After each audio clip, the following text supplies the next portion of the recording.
Ngayong gabi na nakatakdang ilipad pabalik sa kanilang bansa ang mga labi ng Israeling natagpo ang patay kasama ng nobyang pageant contestant sa Tarlac. Ang lalaking nagturo naman sa kinaroroonan ng mga bangkay ng mga biktima, isinailalim na sa kustodiya ng PNP para maprotektahan. Nakatutok si Maki Pulido. Pasado alas 10 ng umaga nang ihatid ng punerarya sa cargo terminal sa Pasay City ang wooden casket na naglalaman ng mga labi ni Yitzhak Cohen.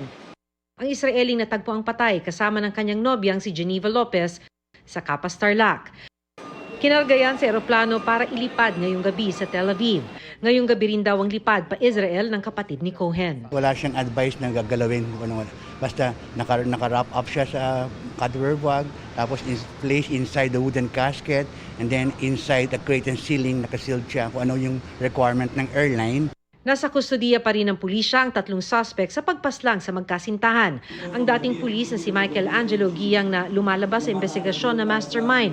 Kasama naman niyang nagplano ang kapwa-pulis na si Romel Abuzo at sibilyang si Jeffrey Santos. Dati nang sinabi ng hepe ng PNP-CIDG na sina Giyang at Abuzo ang di umano'y bumaril sa dalawang biktima. Kung meron talagang pinakamotibo para patayin po itong dalawang biktima, ay ito po talagang si Giyang. Dahil siya po ang ikitain at siya po ang talagang may motibo para patayin dahil gusto po niyang babawi yung kanyang isinanlala lupa na narimata na nga po at nasa pag-aari na po ni Geneva. Natunto ng mga labi ni Lopez at Cohen dahil kay alias Junjun na nagmaneho ng SUV ng mga biktima para madala sa pinaglibingang quarry site.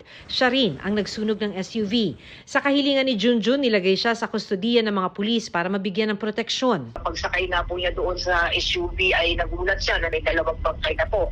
At sa tabi po ng drivers ay nandun po yung babae at sa likod naman po ay nandun ang lalaki at hindi niya kilala itong mga ito dahil according to him ay nakabalot po yung kanilang mga mukha. Kahit natatakot po siya ay dinarive pa rin po niya yon. Nakilala lang umano ni alias Junjun ang mga suspect noong June 21 sa mismong araw na pinatay ang mga biktima. Ipinakilala siya sa mga suspect ni alias Dondon dahil naghahanap daw ng mekaniko ang mga suspect. Voluntary surrender also, but pinili po niyang umuwi, anytime daw po siya na kailangan ay makikipag-cooperate po siya. 3 persons of interest pa ang hinahanap ng PNP.